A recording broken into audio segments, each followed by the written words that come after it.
Olá, leitores da Bíblia, bem-vindos ao dia 26.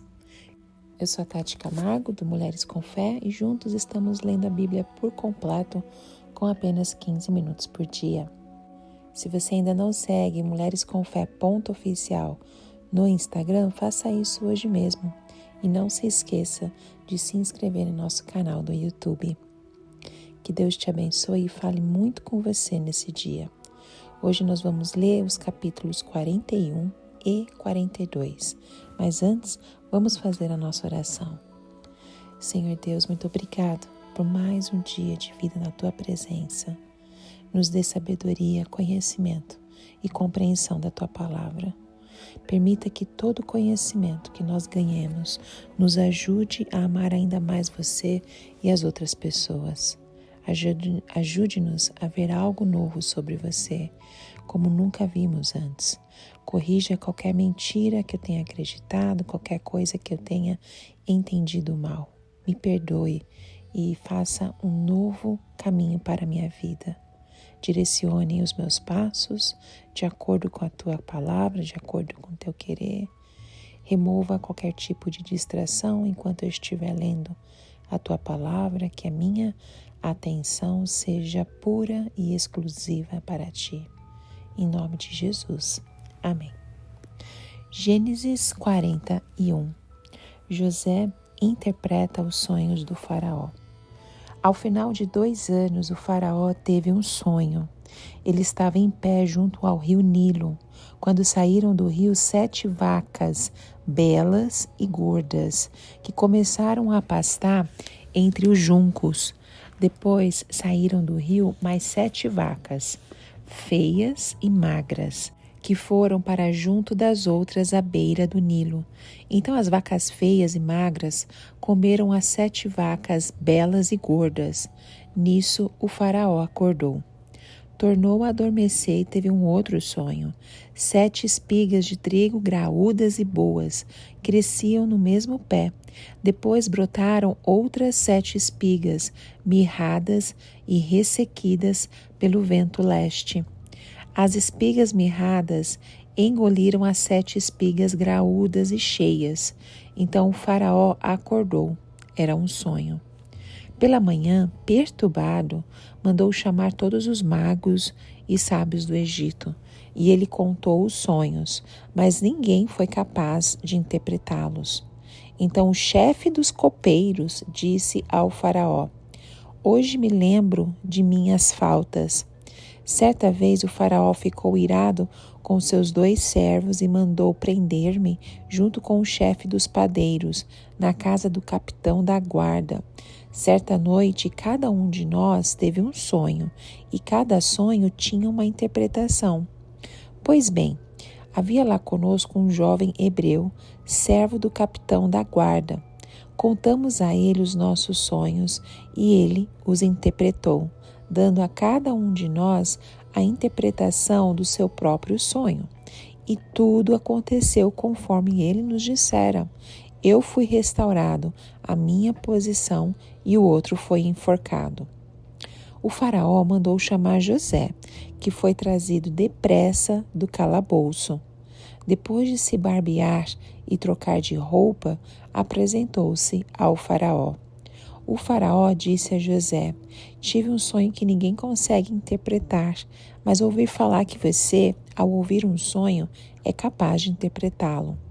Respondeu-lhe José: "Isso não depende de mim, mas Deus dará a Faraó uma resposta favorável." Então o Faraó contou o sonho a José. "Sonhei que estava em pé à beira do Nilo, quando saíram do rio 7 vacas, belas e gordas, que começaram a pastar entre os juncos. Depois saíram outras 7, raquíticas, muito feias e magras. Nunca vi vacas tão feias em toda a terra do Egito. As vacas magras e feias comeram as 7 vacas gordas que tinham aparecido primeiro. Mesmo depois de havê-las comido, não parecia que o tivessem feito, pois continuavam tão magras como antes. Então eu acordei. Depois eu tive um outro sonho. Vi 7 espigas de cereal, cheias e boas, que cresciam no mesmo pé. Depois delas brotaram outras 7, murchas e mirradas, ressequidas pelo vento leste. As espigas magras engoliram as 7 espigas boas. Contei isso aos magos, mas ninguém foi capaz de explicá-lo. O faraó teve um único sonho, disse José. Deus revelou ao faraó o que ele está para fazer. As 7 vacas boas são 7 anos, e as 7 espigas boas são também 7 anos. Trata-se de um único sonho. As 7 vacas magras e feias que surgiram depois das outras e as 7 espigas mirradas, queimadas pelo vento leste, são 7 anos. Serão 7 anos de fome. É exatamente como eu disse ao faraó. Deus mostrou ao faraó aquilo que ele vai fazer. 7 anos de muita fartura estão para vir sobre toda a terra do Egito, mas depois virão 7 anos de fome. Então todo o tempo de fartura será esquecido, pois a fome arruinará a terra. A fome que virá depois será tão rigorosa que o tempo de fartura não será mais lembrado na terra. O sonho veio a Faraó 2 vezes, porque a questão já foi decidida por Deus, que se apressa em realizá-la. Procure agora o faraó um homem criterioso e sábio e coloque-o no comando da terra do Egito. O faraó também deve estabelecer supervisores para recolher 1/5 da colheita do Egito durante os 7 anos de fartura. Eles deverão recolher o que puderam nos anos bons que virão e fazer estoques de trigo que, sob o controle do faraó, serão armazenados nas cidades. Esse estoque servirá de reserva para 7 anos de fome que virão sobre o Egito, para que a terra não seja arrasada pela fome. José no governo do Egito. O plano pareceu bom ao faraó e todos os seus conselheiros. Por isso o faraó lhes perguntou: será que vamos achar alguém como este homem em que está o Espírito Divino? Disse, pois, o faraó a José: uma vez que Deus lhe revelou todas essas coisas, não há ninguém tão criterioso e sábio como você. Você terá o comando de meu palácio e todo o meu povo se sujeitará às suas ordens. Somente em relação ao trono serei maior que você. E o faraó prosseguiu: entrego a você agora o comando de toda a terra do Egito. Em seguida, o faraó tirou do dedo seu anel selo e o colocou no dedo de José. Mandou-o vestir linho fino e colocou uma corrente de ouro em seu pescoço. Também o fez subir em sua segunda carruagem real, e à frente os arautos iam gritando: abram caminho! Assim José foi colocado no comando de toda a terra do Egito. Disse ainda o faraó a José: eu sou o faraó, mas sem a sua palavra ninguém poderá levantar a mão nem o pé em todo o Egito. O faraó deu a José o nome de Zafenate Paneia e lhe deu por sua mulher Azenate, filha de Potífera, sacerdote de On. Depois José foi inspecionar toda a terra do Egito. José tinha 30 anos de idade quando começou a servir ao faraó, rei do Egito.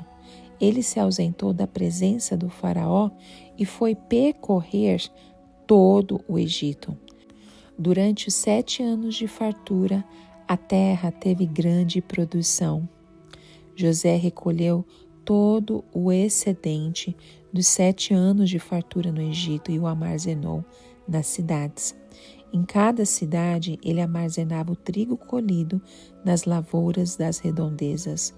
Assim José estocou muito trigo, como a areia do mar. Tal era a quantidade que ele parou de anotar, porque ia além de toda medida. Antes dos anos de fome, Asenate, filha de Potífera, sacerdote de On, deu a José 2 filhos. Ao primeiro, José deu o seu nome de Manassés, dizendo: Deus me fez esquecer todo o meu sofrimento e toda a casa de meu pai. Ao segundo filho chamou Efraim, dizendo: Deus me fez prosperar na terra onde eu tenho sofrido. Assim chegaram ao fim os 7 anos de fartura no Egito e começaram os 7 anos de fome, como José tinha predito. Houve fome em todas as terras, mas em todo o Egito havia alimento.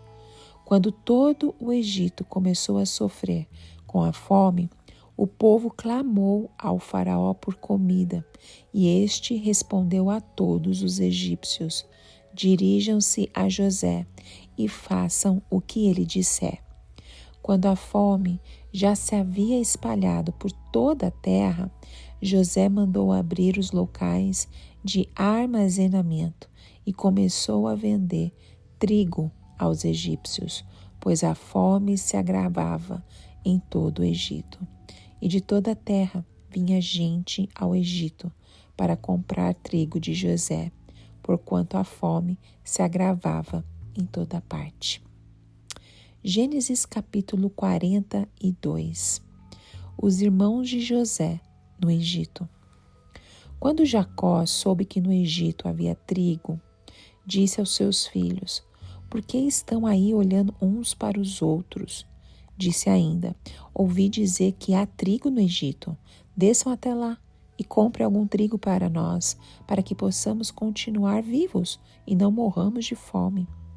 Assim, 10 dos irmãos de José desceram ao Egito para comprar trigo. Jacó não deixou que Benjamim, irmão de José, fosse com eles, temendo que algum mal lhe acontecesse. Os filhos de Israel estavam entre outros que também foram comprar trigo, por causa da fome na terra de Canaã. José era governador do Egito e era ele que vendia trigo a todo o povo da terra. Por isso, quando os irmãos de José chegaram, curvaram-se diante dele, rosto em terra. José reconheceu seus irmãos logo que os viu, mas agiu como se não os conhecesse e lhes falou asperamente: De onde vocês vêm? Responderam eles: Da terra de Canaã, para comprar comida. José reconheceu seus irmãos, mas eles não o reconheceram. Lembrou-se então dos sonhos que tivera a respeito deles e lhes disse: Vocês são espiões, vieram para ver onde a nossa terra está desprotegida. Eles responderam: Não, meu senhor, teus servos vieram comprar comida. Todos nós somos filhos do mesmo pai. Teus servos são homens honestos e não espiões. Mas José insistiu: Não, vocês vieram ver onde a nossa terra está desprotegida. E eles disseram: Teus servos eram 12 irmãos, todos filhos do mesmo pai na terra de Canaã. O caçula agora está em casa com meu pai e o outro já morreu. José tornou a afirmar: É como lhes falei, vocês são espiões. Vocês serão postos à prova. Juro pela vida do faraó que vocês não sairão daqui enquanto seu irmão caçula não vier para cá. Mandem algum de vocês buscar o seu irmão enquanto os demais aguardam presos. Assim ficará provado se as suas palavras são verdadeiras ou não. Se não forem, juro pela vida do faraó que ficará confirmado que vocês são espiões. E os deixou presos 3 dias. No terceiro dia, José lhes disse: Eu tenho temor de Deus.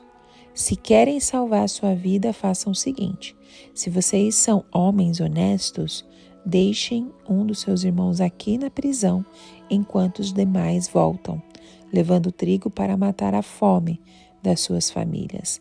Tragam-me, porém, o seu irmão caçula, para que se comprovem as suas palavras e vocês não tenham que morrer.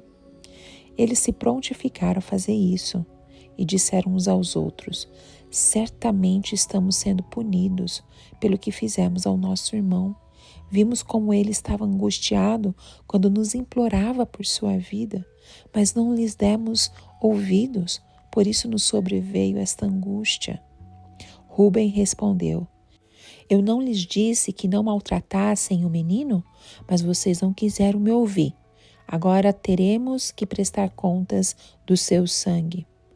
Eles, porém, não sabiam que José podia compreendê-los, pois ele lhes falava por meio de um intérprete.